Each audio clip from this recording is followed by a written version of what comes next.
Slater is a digital handheld slate we're working on. It displays the scene, the shot, and the take of a video production. It does certain things like automatically record, automatically stop recording on the camera, and shuttling the footage files off the camera onto a remote server. We're shooting a proto-production of our upcoming movie. A proto-production is like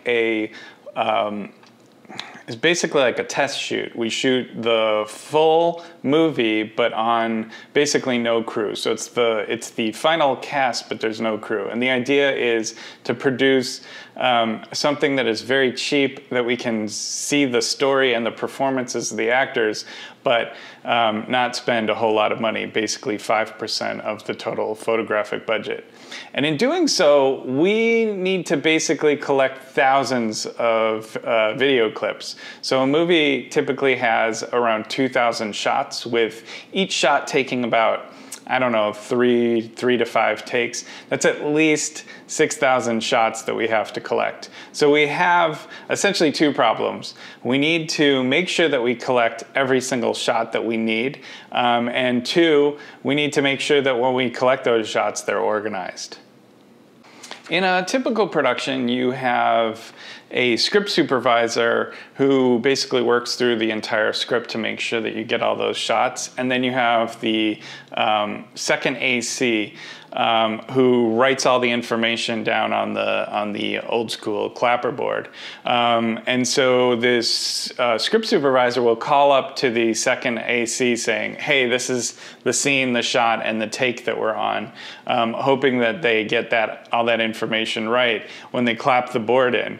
And then a DIT will take that footage file off the camera and make sure that it's well organized. That's basically three people doing a job that, in my case, I think a sort of mechanized system can do automatically.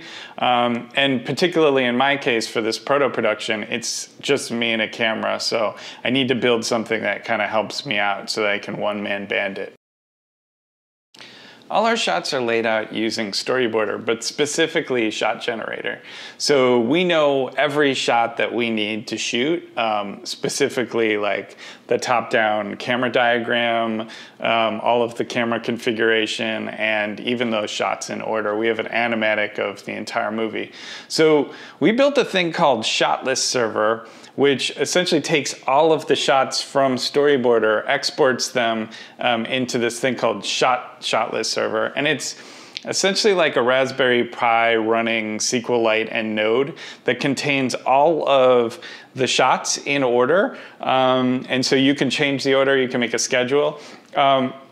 But it also does things like, if you remotely call with an API, you can log the takes, you can have the Shot List Server automatically start recording from a remote camera, you can have it stop recording, you can also shuttle the information off and log everything. So that's pretty much, is that it? Yeah, I mean, that's pretty much it. So I built this thing called Slater, which is this thing that's designed to basically be kept clipped into your pocket. And whenever you need to use it, you just pull it off, and it's a single handheld device. So with one hand, the director holds the Slater in front of the camera and can basically pull this trigger button.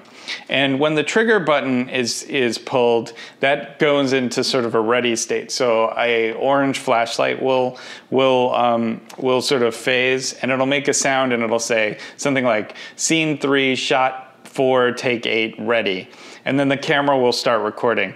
The next trigger will basically call action. So it'll flash white, it'll play a sound event, and it'll say action, and then it'll display a QR code, and the QR code contains all the information of the shot. So the idea of the QR code in the shot itself is that in the unlikely event that the footage file would ever be orphaned from the production itself, you could basically just pull that pull that piece of footage into an ingester program that would look for the QR code, and it'll say, oh, I know which shot that is, and then index it accordingly.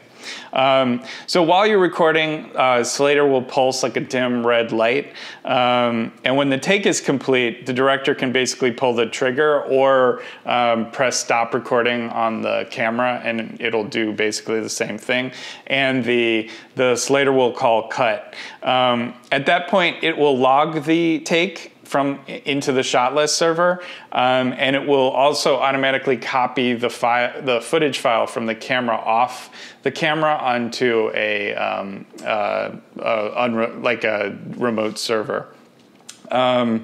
Let's see. So if the director is satisfied with the takes of the shot, they can basically say, okay, I'm satisfied. Let's move on to the next scene. Or sorry, the next shot or the next scene in that case. And that's it. So the Slater is a fairly dumb device. It's like, it remotely shows information on a server. You press a button to advance through it. Most of the work is actually being done on that shot list server, but it's essentially a remote control for the shot list server. So one of the nice things about this pairing between the shot list server and the Slater is that during production, the shots are logged into the shot list server, and because we're shooting to pre-edited storyboards that are basically an animatic, a rough assembly edit is automatically created as we shoot the scene. So when you're done with shooting a particular sequence of shots, essentially a scene, you can look at a rough edit of that scene automatically. And then at the end of the production, you basically have all the shots, the takes, and logged and completely well organized with the notes and scenes roughly edited together automatically. So it's quite nice. Please clap. As you can see, the design of the device is pretty much influenced by the Texas Instruments Speak and Spell. I really like these old devices, especially like kids' toys where, you know, they're built to be rugged and played with by kids. And then the other thing is that instead of having your standard clap, we decided that we would have a trigger because it could be basically executed with one hand and held with one hand. Being a child of the 80s, I really loved the feel of the Nintendo Zapper gun, so I really wanted to get the sort of trigger feel of that device. So I ended up buying one so that I could take it apart to see what the mechanism looked like, and I'll show you that in a bit. So technically, what is it? It's basically a ESP32, which is a very small, very cheap microcontroller with a lot of I/O and Wi-Fi built in. So it's a sort of beautiful little device. There's an e-ink display, and e-ink at this point is fairly cheap, and I got this through, I think, WaveShare, and I think that this driver and e-ink combination is like $60. Battery charging circuit, speaker, audio amplifier, LED strip. This trigger mechanism, which currently, as you can see here, it's the Nintendo Zapper gun trigger mechanism. When you open up the mechanism, you can kind of see it has a lot of moving parts. You have the spring inside here, and basically like, let's see, 3 springs, this detents, and then this thing pulls back to smack this thing forward. What's kind of interesting is that this switch right here is basically like triggered immediately upon detent, and then when you pull back, that's when it basically releases, which is kind of interesting. But yeah, this needs to be redesigned so it's much smaller. So obviously, like, people that are looking at this, I've heard, you know, when I posted images of it, people were like, "Shut up and take my money." But the reality is like, it's kind of needs the whole system. Like, you basically have to lay out all your shots in Shot Generator. You have to use this thing called Shot List Server to order all those shots. And then Slater is just a piece that integrates with that entire system. So for better and for worse, you have to use the whole system in order to get the benefits of the effects of it.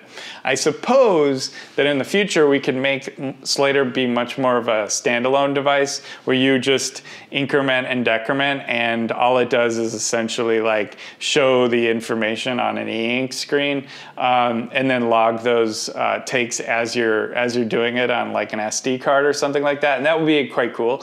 But it kind of goes against what I'm trying to build with this kind of this integrated system that automatically controls the camera and assembling the rough edit and things like that. So I'm really curious, like, what do you think of this? Is there anything that I can do to make this better? Do you like seeing these kind of behind the scenes type things? And I don't know, I guess, what do you think of these type of videos? Like, are these helpful? The last thing is, like, for Slater itself, if you invested in like using this entire system, would you use a thing like this? I'm just kind of curious. I don't think this thing will be a thing that I'll make more than a couple of, maybe not even more than one, but I just thought it was cool, so I wanted to share it with you guys. As always, like, if you like this video, I'd love for you to like and subscribe to the channel for more updates. I think the next video that I'm going to do is going to be something more storyboarder related. So I'm going to talk about how to use Shot Generator, and specifically Shot Generator with VR, so you can have like a kind of writing environment, but also virtual production environment. So hopefully you like that video. Anyways, thanks so much. Talk to you guys later. Bye.